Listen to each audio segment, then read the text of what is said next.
রক্ষা করো মা, রক্ষা করো।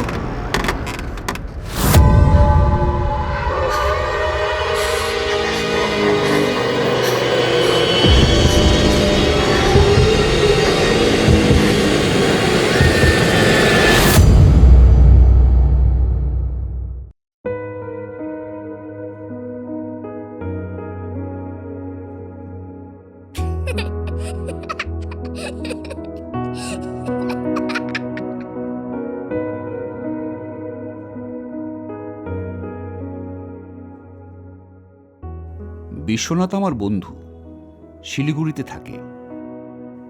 ধর্মকর্মে খুব মতি, মহাকালীর ভক্ত। মাস 7 হল আমার স্ত্রী রুক্মিণী পোস্টিং হয়ে এসেছে শিলিগুড়ির ব্যাংকের ব্রাঞ্চে। আমি মাসের শেষে চলে আসি। দিন 2 বউ বাচ্চার সঙ্গে কাটিয়ে ভোরে ট্রেন ধরে কলকাতায় ফিরে যাই। শিলিগুড়িতে যে 2 দিন থাকি, একদিন বিকেল থেকে রাত পর্যন্ত জমিয়ে আড্ডা মারি বিশ্বনাথের সঙ্গে। বিজনেসম্যান বিশ্বনাথের শিলিগুড়িতে বড় কাউন্টার, বিশাল 2খানা রুম, একটায় সাজানো গোছানো অফিস, এক কোণে ছোট ওয়াশরুম, ভেতরে পুরনো নতুন কম্পিউটারের হরেক কিসিমের মালপত্রে ঠাসা গোডাউন ঘর। সবে ঠান্ডা পড়েছে, এসি বন্ধ করে জানলা খুলে রাখা আছে। আমার মেয়ে গুড্ডি খেলার ছলে বারবার ছুটে যাচ্ছে ঘরে। কিছুক্ষণ পরে ছুটে এসে কোলে ঝাঁপিয়ে গলা জড়িয়ে ধরছে বারবার।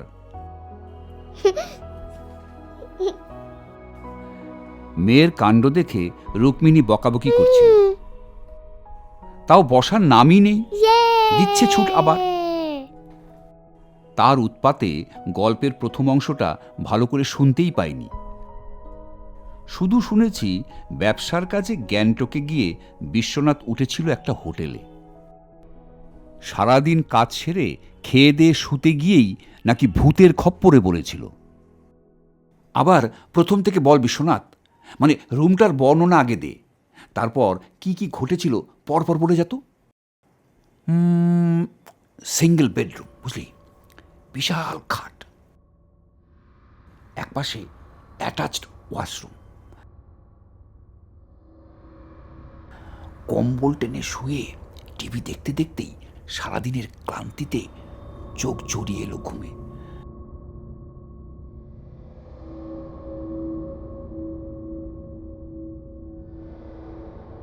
কতক্ষণ ঘুমিয়েছি জানি না, হঠাৎ দেয়ালে ঠকাস ঠকাস শব্দে ঘুমটা ভেঙে গেল।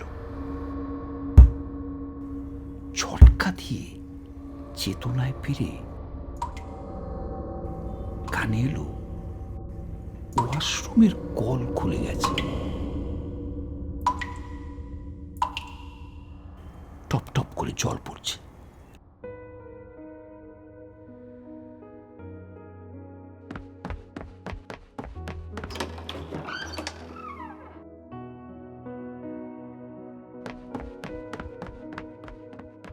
কই কই জল পড়ছে না তো বিশান কাকু? এখানে নয় মা, গ্যাংটকে যে হোটেলে ছিলাম তার কথা বলছি। কবে? যেদিন আমরা মা কালীকে দেখতে গেছিলাম। সেবকের করোনেশন ব্রিজের কাছে বিখ্যাত মন্দিরের মা কালীর কথা বলছে গুড্ডি। গত মাসেই আমরা 4 জন দর্শন করে এসেছিলাম। সেদিনই ফেরার পথে শিলিগুড়ির কাছে হঠাৎ ফোন পেয়ে ব্যবসার কাজে তড়িঘড়ি গ্যাংটকে ছুটতে হয়েছিল বিশ্বনাথকে। ও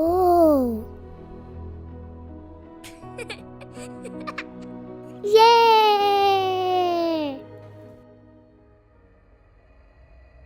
তারপর শোন, ঘুম ভাঙতেই ঠোকাঠুকির শব্দ বন্ধ হয়ে গেল, বুঝলি। ঘরের টিভির আলো কখনো নীলাভ, কখনো লাল, কখনো বা হলুদ হচ্ছে।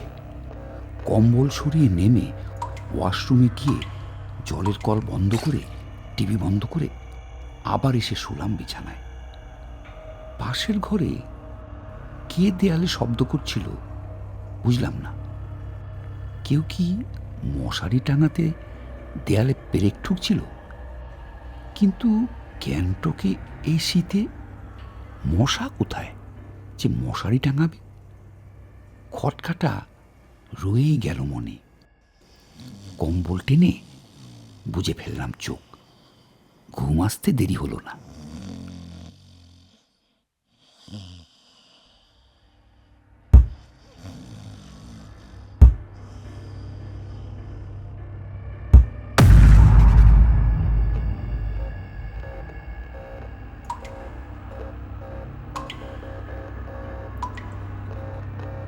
আমি এবার একটু ঘাবড়িয়ে গেলাম। সঙ্গে সঙ্গে শব্দটা থেমে গেল, কিন্তু ওয়াশরুমে জল পড়তেই থাকলো। নিচে নেমে বড় আলোটা জ্বালিয়ে দিলাম। ওয়াশরুমে গিয়ে কল বন্ধ করে দেখে নিলাম কলের প্যাচ আলগা হয়ে আছে কিনা। কিন্তু না, কল তো ঠিকঠাকই আছে। পাশের ঘরের আওয়াজে ভাইব্রেশনে খুলে যাবে, সম্ভবই না। আমার আর সাহস হলো না রুমের দরজা খুলে বেরোই। কে আছে পাশের রুমে, দেয়ালে শব্দ করছে কেন, খোঁজ নিয়ে আসি। সত্যি সাহস হলো না। টিভিটা যেমন চলছে চলতে দিয়ে ঘরের আলো নিভিয়ে খাটে এসে কম্বল গায়ে জড়িয়ে বসে রইলাম। আবার শব্দ হয় কিনা দেখব।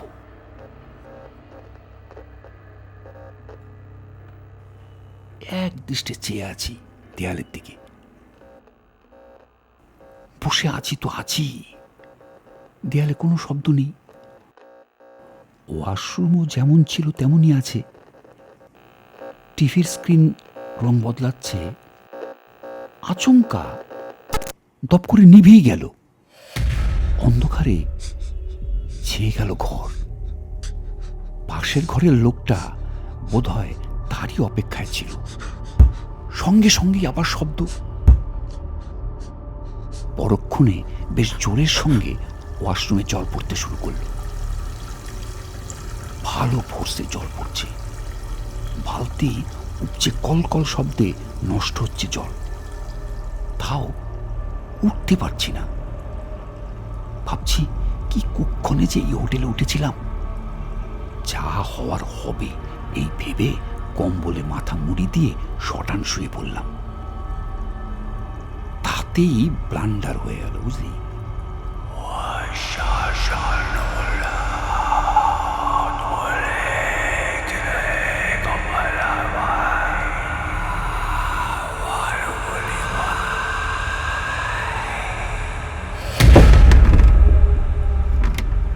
আমি কম্বল থেকে মুখ বের করে দেখি তাল গাছের মতো বিশাল দুখানা পা আমার মাথার দুপাশে।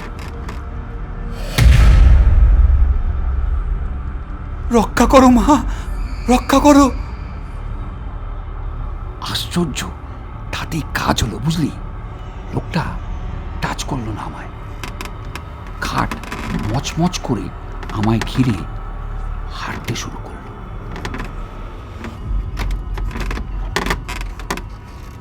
আস্তে আস্তে স্পিড বাড়ছে, যেন ছুটছে। তার সঙ্গে তাল মিলিয়ে আবার শরীরটাও পিং পং বলের মতো তরাং বরাং করে লাফাতে লাগলো। এই বুঝি ভেঙে পড়লো খাট। মাগো, আমি হলে ওখানেই হার্ট ফেল করতাম। ওই ঘটনার পরও আমার বিশ্বাস হচ্ছিল না যে আমি বেঁচে আছি। জানিস, পাক্কা 2 ঘন্টা ধরে হাঁটাহাঁটি। হ্যাঁ, 2 ঘন্টা হেঁটে চলল, লাফিয়ে লাফিয়ে। ততক্ষণে কোমরের অবস্থা শেষ আমার, ভীষণ টনটন করছে। তুই কি করে বুঝলি যে 2 ঘন্টা? আরে, আমার হাতের ডিজিটাল ঘড়িটা ঘন্টায় ঘন্টায় বিপ সাউন্ড দেয়, তাতেই বুঝলাম। ও আচ্ছা, তারপর কি ঘটল? তারপরে মুক্তি এলো। লোকটা হঠাৎ খাট থেকে লাফিয়ে নিচে নেমে বেরিয়ে গেল। ওয়াশরুমে জল পড়ার শব্দটাও থেমে গেল। বুঝলাম আপাতত চলে গেলেও লোকটা আবার আসবে। ভোর হতে এখনো অনেক দেরি। যা রোগ সহজে ছাড়বে বলে মনে হচ্ছে না। আস্তে আস্তে কোমরের ব্যথাটা কমে এলো। আমি দম বন্ধ করে শুয়ে আছি। উঠে যে পালাবো সেই শক্তিটুকুও নেই। মিনিট ছেড়ে ঘন্টা গড়িয়ে গেল, আর কিছু হলো না। উল্টে ভাগ্য আমার অতি ভালো বলতে হবে।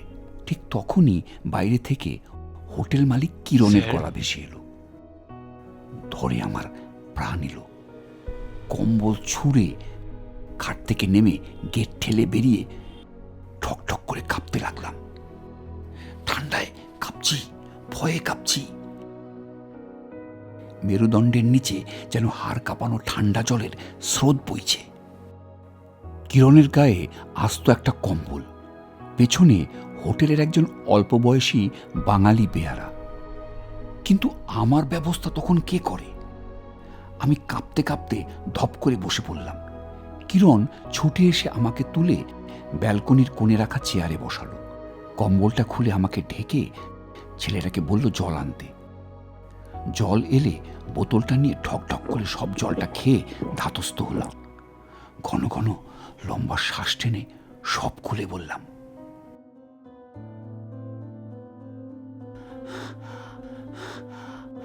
আজে বাজে রুমে আমাকে থাকতে দিয়েছেন কেন? আরেকটু হলে তো প্রাণটাই যাচ্ছিল। আরে না না, আরে রুমে তো কোনো সমস্যা নেই, লোকে আসে আরামসে থাকে। দেখলাম এভাবে হবে না।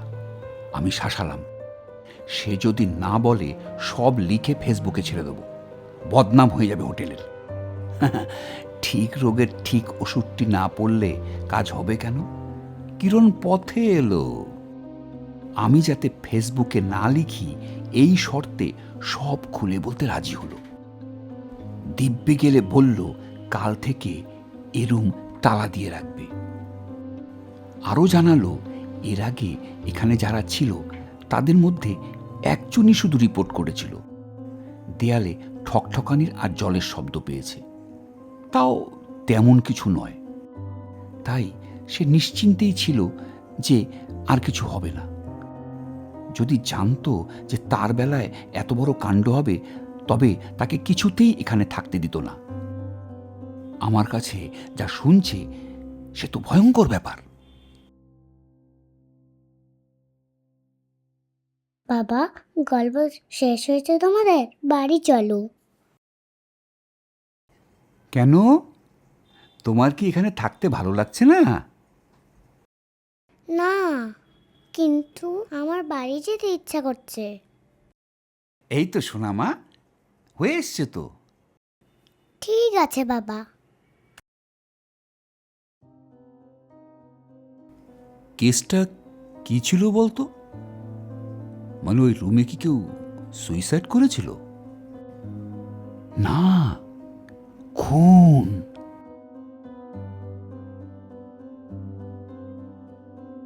কিরণ যা বলেছিল বুঝেছিলাম এক্সট্রা ম্যারিটাল অ্যাফেয়ার।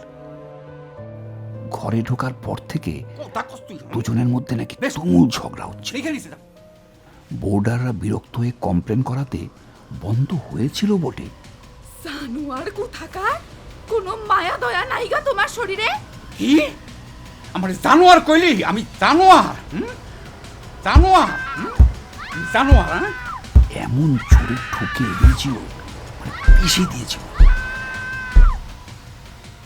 খুলি ফেটে মেয়েটি মারা যায়। তাকে মেরে ফেলার শব্দটাই শুনেছিলাম আমি। লোকটা লোকটা করছিলেন বিশ্বনাথদা? কই, এ তো পেতনি।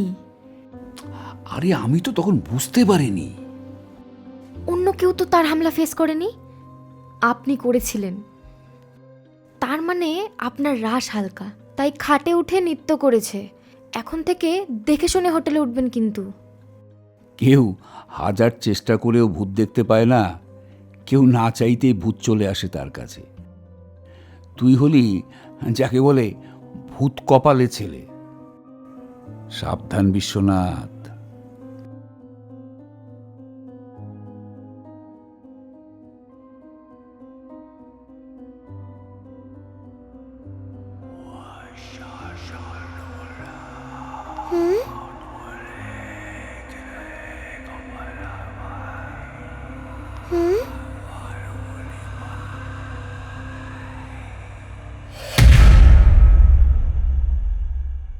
আমাদের ভিডিওগুলো যদি আপনাদের ভালো লেগে থাকে অবশ্যই চ্যানেলটিকে সাবস্ক্রাইব করবেন, লাইক, কমেন্ট এবং শেয়ার করবেন। আর হ্যাঁ, পাশে থাকা বেল বাটনটিকে প্রেস করতেও ভুলবেন না। তাহলে আমরা আপনাদের জন্য নিয়ে আসা ভিডিওগুলোকে সঠিক সময়ে আপনাদের কাছে পৌঁছে দিতে পারব। দেখা হচ্ছে নতুন কোনো ভিডিওতে। ধন্যবাদ।